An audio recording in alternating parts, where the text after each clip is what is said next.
پسرور سے خبر ہے، صوبائی وزیر آبپاشی کاظم پیرزادہ کا دورہ، نالا ڈیک کی صورتحال پر بریفنگ۔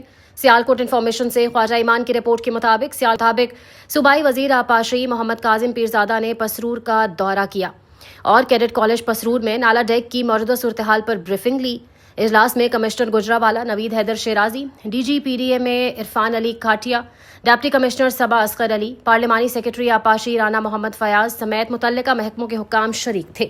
وزیر آبپاشی نے کہا کہ موسمیاتی تبدیلی کے باعث مشرقی دریاؤں میں ماضی کی نسبت زیادہ بارشیں ہو رہی ہیں، اس لیے نالوں کے روٹ کو کلیئر کیا جائے اور ان کی قدرتی گزرگاہ بحال کی جائے۔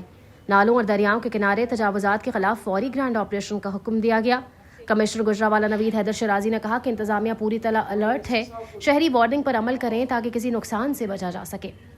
M D P D M A Irfan Ali Kathia نے بتایا کہ پی ڈی ایم اے تمام وسائل بر وقت پہنچا رہی ہے اور نئی قانون سازی بھی تجویز کی جا رہی ہے۔